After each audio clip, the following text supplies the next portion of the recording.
صادق اور امین ہونا ثابت کیا، پھر اپنا نبی ہونا ثابت کیا ہے. تو قادیانی یہ پہلا جو زیادہ امپورٹنٹ سوال ہے اس کو کیا کر جاتے ہیں؟ اسکپ.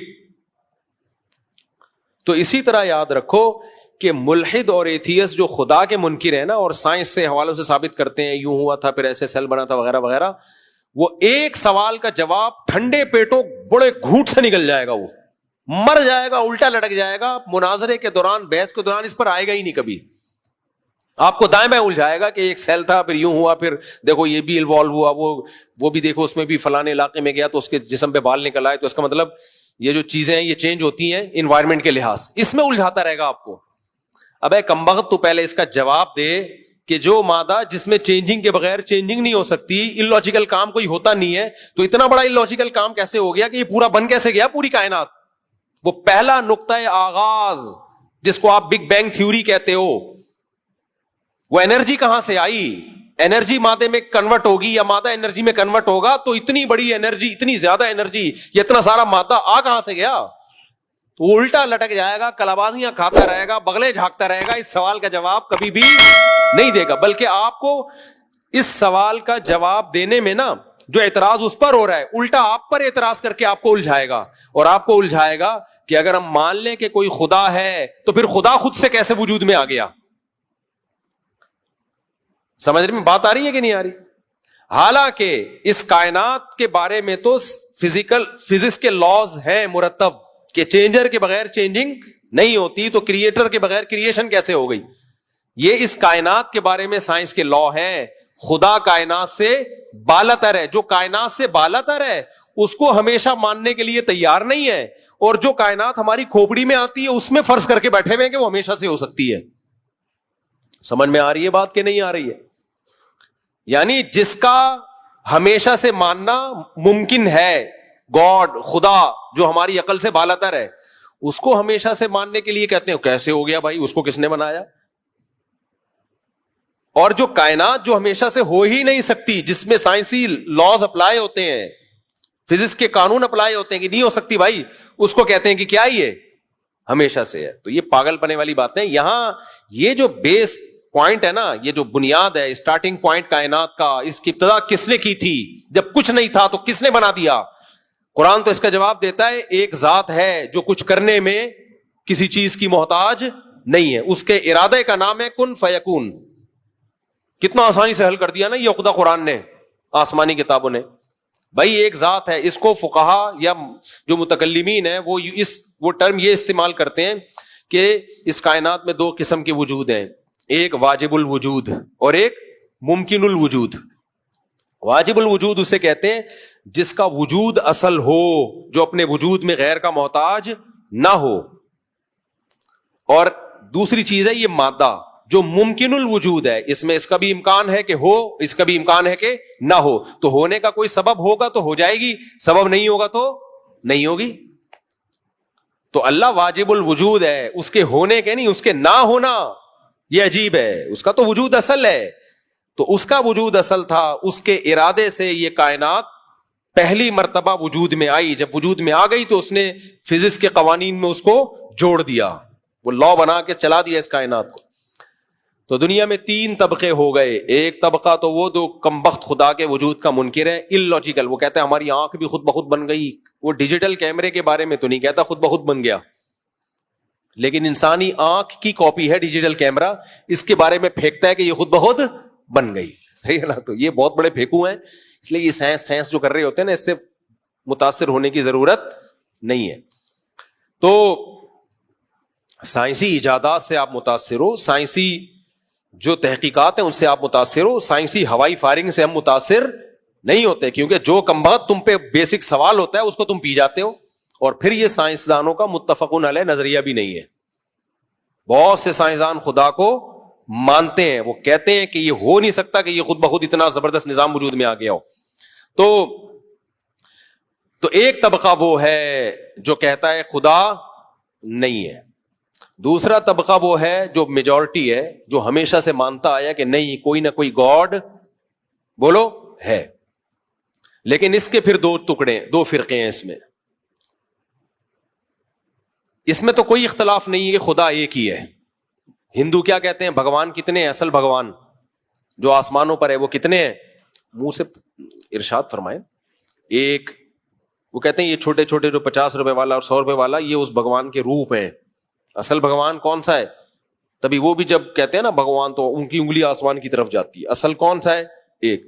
عیسائیوں سے پوچھا جائے گاڈ یا اللہ یا خدا کتنے ہیں تو وہ جواب میں کیا کہیں گے؟ ایک جو آسمانوں پہ ہے. یہودیوں سے پوچھا جائے وہ بھی کیا کہیں گے؟ ایک جو آسمانوں پہ ہے. تو اس میں تو سب کا اتفاق ہے کہ وہ خدا کتنے ہیں؟ ایک ہے.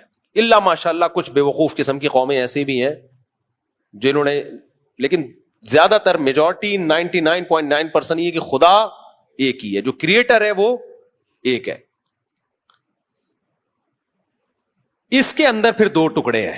جو خدا کے منکر ہیں ان سے تو کوئی لینا دینا ہی نہیں ہمارا، وہ تو پاگل لوگ ہیں.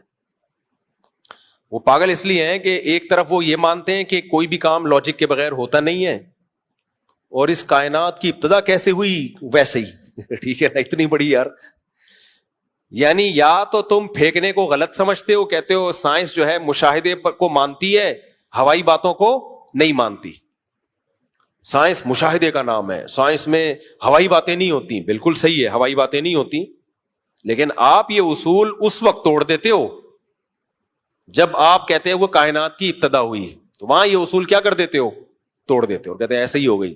وہاں تو آپ نے بہت بڑی پھینکی، یعنی پھینکتے نہیں تھے، جب پھینکنے پر آئے تو اتنی بڑی پھینکی ہے کہ وہ کیچ ہو نہیں رہی ہے. خیر، تو جو ایک خدا کو مانتے ہیں نا، عیسائی ہیں، یہودی ہیں، ہندو ہیں، سکھ ہیں، سارے کیا کہتے ہیں؟ ایک. لیکن یہاں گڑبڑ ہو رہی ہوتی ہے. اب اس بات کو اچھی طرح سمجھو تاکہ ایاک نعبد و ایاک نستعین سمجھ میں آئے. مسئلہ یہاں سے نہیں ہوتا ہمارا عیسائیوں سے یا ہندوؤں سے کہ بھگوان، اصل بھگوان کتنے ہیں، اصل خدا کتنے ہیں. مسئلہ یہاں سے ہوتا ہے پکار کے لائق، عبادت کے لائق، اسباب سے ہٹ کے اختیارات، بگڑی بنانے کے اختیارات اللہ کے سوا کسی اور کے پاس بھی ہیں یا نہیں ہے. قرآن یہ کہتا ہے کہ نہیں ہے. اللہ نے یہ سارے اختیارات اپنے پاس رکھے ہیں، کسی کو دیے ہی نہیں ہے اللہ نے. ہندو سے آپ پوچھو گے، ہندو کہے گا بھائی اصل بھگوان کون ہے؟ وہی ہے جو آسمانوں پر ہے. بھائی پھر ان بتوں کی عبادت کیوں کرتے ہو؟ ہندو کہے گا بھائی اس بھگوان نے ان کو بھی کچھ اختیارات دے رکھے ہیں. جیسے وزیر اعظم کے پاس اصل طاقت ہوتی تو کسی اور کے پاس ہے، لیکن ہونی کس کے پاس چاہیے؟ ہونی کس کے پاس چاہیے؟ وزیر اعظم کے پاس. اور خود وزیر اعظم کس کے پاس ہوتے ہیں؟ وہ اب استغفر اللہ سیاسی باتیں آ گئی. تو وزیر اعظم کے پاس اصل طاقت، پھر جھوٹ بولنے میں گناہ نہ ملے نا. رمضان جھوٹ بول لیتے ہیں یار. ہوتی ہے دنیا میں اصل طاقت کس کے پاس ہوتی ہے؟ وزیر اعظم کے پاس ہوتی ہے. تو وزیر کیا کرتا ہے کہ اپنے اختیارات تقسیم کر دیتا ہے. وزیر اعظم کے پاس بھی ہوتی ہے پاور، لیکن پانی کا محکمہ ایک الگ وزارت کو دے دیا، ہیلتھ کا محکمہ وزارت ہیلتھ کے پاس ہے، مختلف قسم کے 20 قسم کے، وزارت تعلیم الگ، وزارت اوقاف الگ، وزارت حج الگ. اب آپ حج کرنا چاہیں، اگر آپ کے وزیر اعظم سے ڈائریکٹ تعلقات ہیں تو بھی ٹھیک ہے، لیکن اگر وزارت حج کے پاس چلے جائیں تو بھی آپ کا کام بن جائے گا. وزیر اعظم نے بھائی اس کو بھی رائٹ دیا ہے، اس کو بھی رائٹ دیا، اس کو بھی رائٹ دیا، وغیرہ وغیرہ. تو دنیا میں جو شرک ہوا ہے نا، عیسائیوں میں آیا، ہندوؤں میں آیا، وہ کیا آیا کہ جو اصل بھگوان یا اصل گاڈ یا اصل اللہ ہے، اس نے کچھ نیک بندوں کو خوش ہو کے اولاد کا اختیار دے دیا، ان کو دے دیا. بھائی بارش برسانے کا اختیار فلانے کو دے دیا. تو اب اللہ کے عطا کرنے سے اس کے پاس بھی اختیار آ گیا ہے. یہ وہ شرک ہے جس کی الحم سے لے کے والناس تک قرآن نفی کر رہا ہے. اور آج مشرک سے کہا جائے کہ بھائی تم نبی سے مدد کیوں مانگتے ہو، تو وہ جواب میں کہتے ہیں نبی اصل میں مختار نہیں ہے، اللہ نے اختیارات دے دیے ہیں. تو یہی شرک تو ہندو کر رہے ہیں، کہہ رہے ہیں بتوں کو اللہ نے اختیارات دے دیے. عیسائی کہہ رہے ہیں عیسیٰ علیہ السلام کو اللہ نے اختیارات دے دیے، حضرت مریم کو اللہ نے اختیارات دے دیے. بھائی اللہ کہہ رہے کسی کو نہیں دیے. سب انتم الفقراء الی اللہ، سب کے سب اللہ کے فقیر ہو. کسی قسم کے اختیارات کسی کے پاس بھی نہیں ہے. یہ رمضان کا پہلا دن ہے نا، توحید تو آپ کی مضبوط ہو جائے.